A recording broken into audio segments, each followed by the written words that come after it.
Hello. Today we're teaching you how to install our faceplates on the R33 GTR. The first thing you're going to want to do is take off the lens and bezel. You can just take off them both in one action by grabbing a screwdriver and pushing these tabs out. There are the 3 on the bottom and 4 on the top.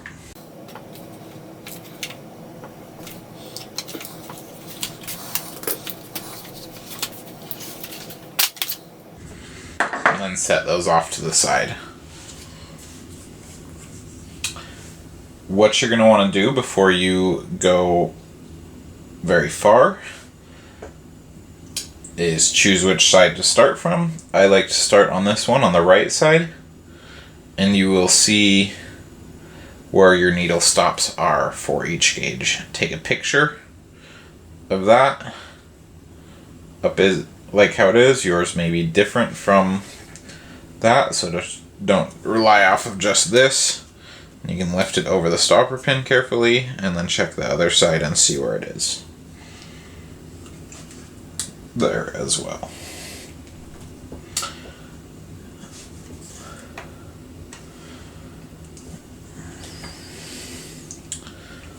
So, back does not need to come out, and you'll just spin it like this and pull up until it comes out. You may have to go back and forth a few times to both stops, and then this simply pulls off. So after you get this faceplate off, you'll notice that it had adhesive holding it on, and this little pin. You'll flip it over, grab your needle nose pliers, and snip it out into your finger. It'll just come straight out, and that way you don't lose it. Toss that off to the side. You won't be needing that anymore. You can re-grab your stopper here.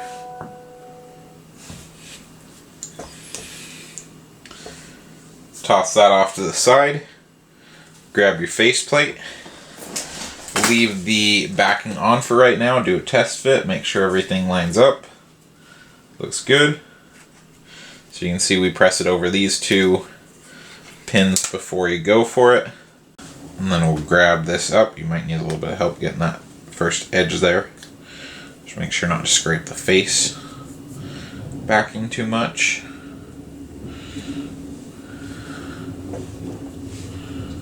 And then you simply just come in here, get your holes lined up, and then re-press it around where that adhesive was.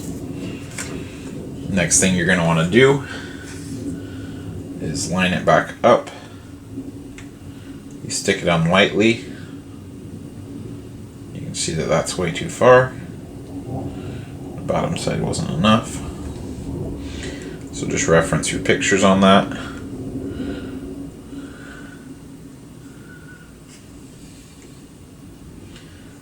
And go from there. That's about right on this one. I'll set it perfect in a minute here. After you get yours set perfect, you grab your pliers on the face, and you just pop that right back in. And then we're going to work on the tachometer and boost gauge in this one. So on the tachometer, you have to unscrew it. There should be 5 screws back here.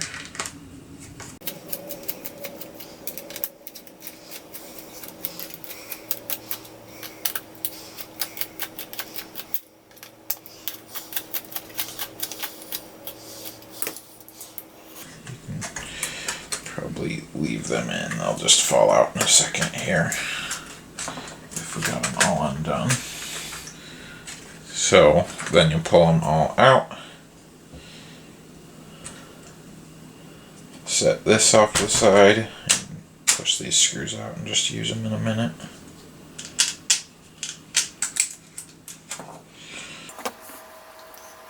So again, check your needle stops. You can gently pull this one over and see where it's at. And then you'll just rotate and up. Of course, these come off easier since they've been off before. And we can remove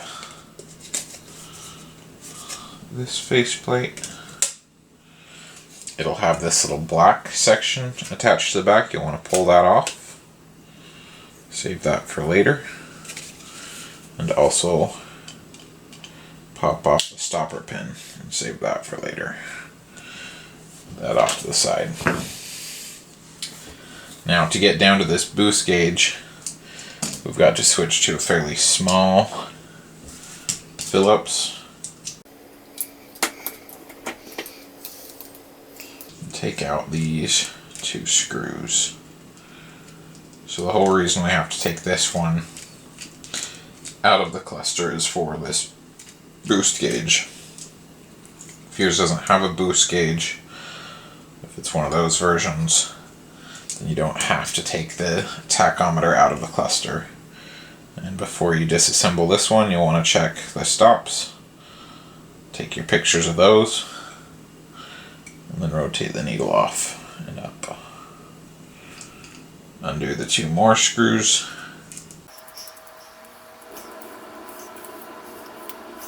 That gauge off to the side. Make sure you have the right orientation of this so that the shaft shows through.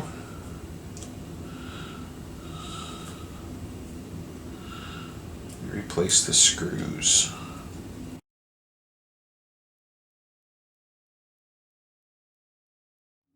Don't have to be super tight, they're just holding this plastic piece in place.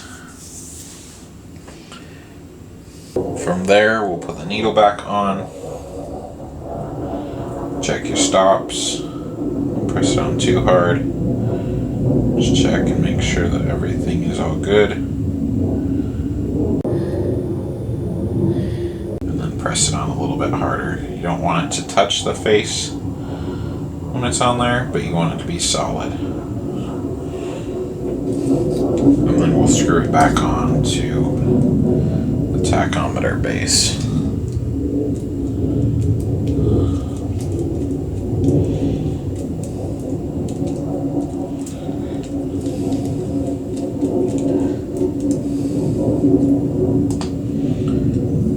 We can go ahead and just slip this right back into place. It will stick back to the tachometer once it's in, but we can just make sure it's in the right place before we install it this way. Then your tachometer also has that. Do your dry fitment, see how it fits, make sure everything lines up good.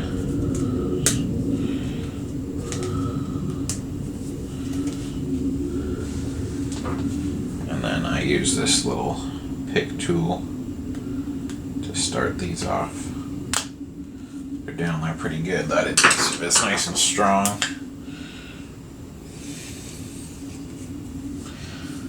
Remember, you just start this off down,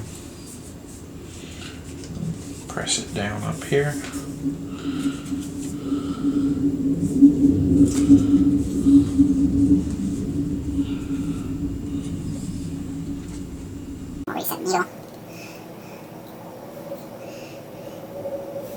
What it's supposed to be. You can see how it naturally wants to fall back to 0.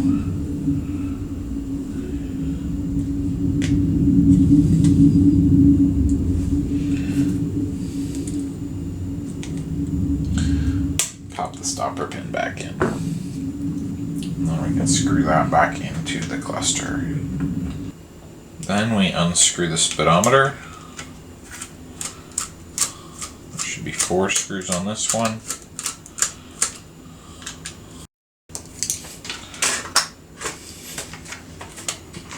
Then we just pull this out. Again, check your stops, see where they're at. Pull the needle to a stop and out. And pull base plate off. See, this one also had some adhesive on it.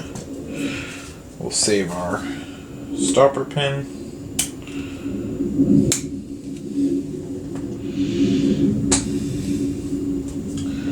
Put this off to the side.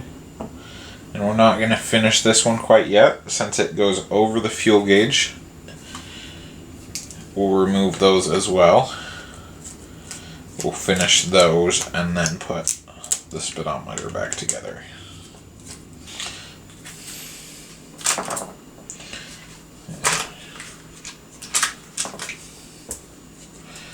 So this one, the fuel gauge was really picky. You're going to want to find the stops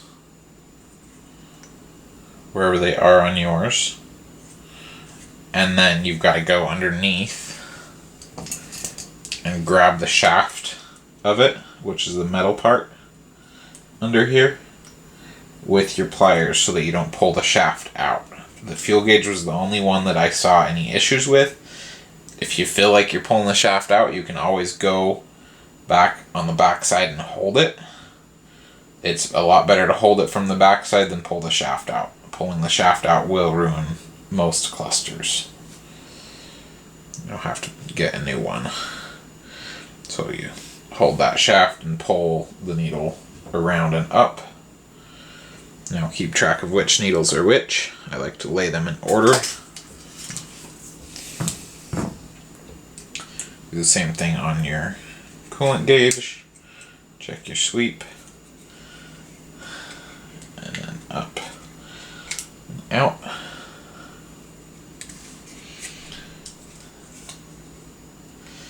And pull that adhesive off. Toss that off to the side. There's this little funny looking piece. Pull that off to the side. Install your new one. This piece isn't super necessary to replace, but might as well. On this one, you want to see how it fits. Make sure you got the right holes. Know where you're putting it. And then pull its adhesive off.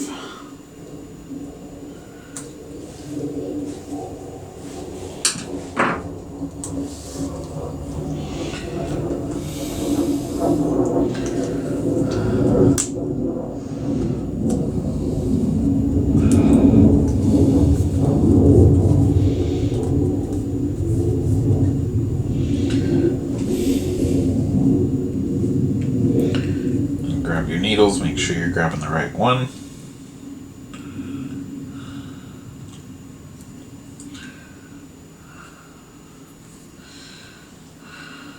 Press on too hard, just hard enough.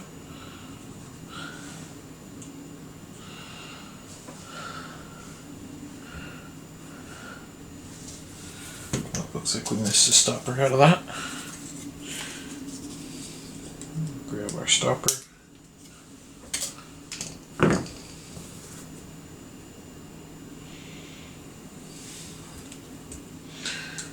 Push it in.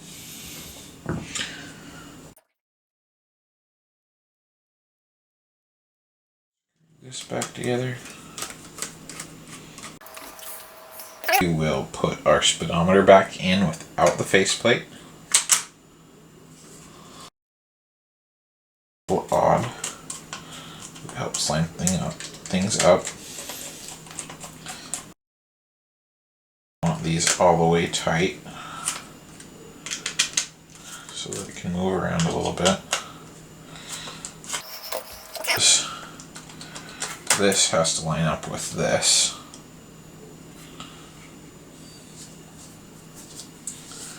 So you can start it out over on this one.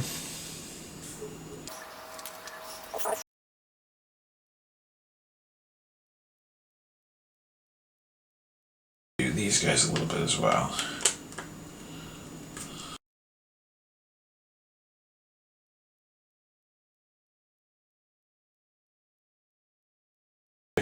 good that way. And then we'll go ahead and take this off.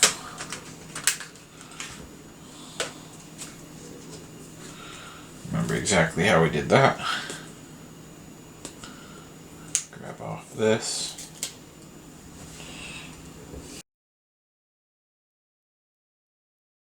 To be pinched down like that. We'll set our needle up.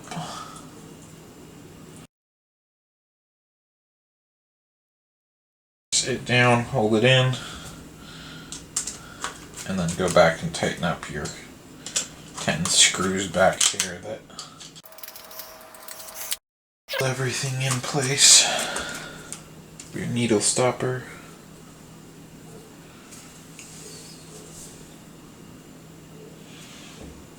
Push it up in. Only thing left to do now is replace your warning light sections. You don't have to do this.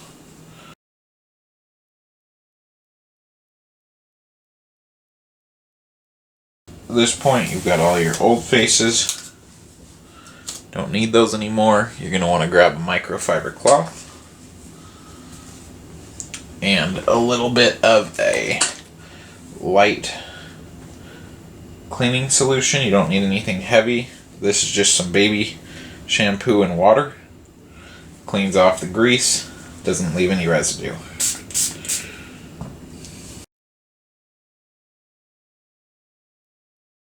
Clean off any dust, any fingerprints, smudges.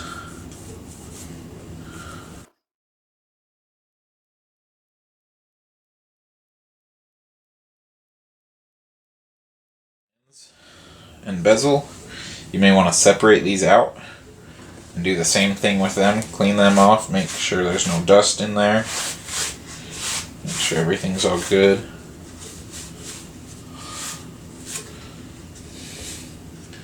You want to pull your glass off to do that, or plastic. It's whatever you consider it.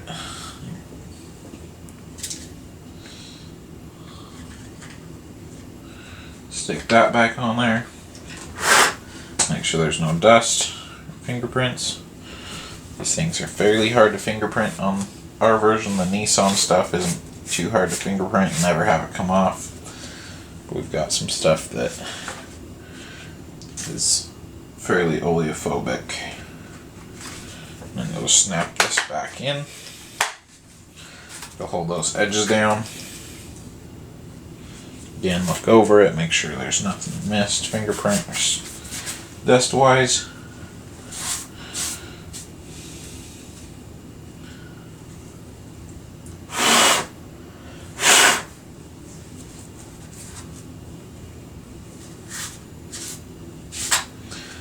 Then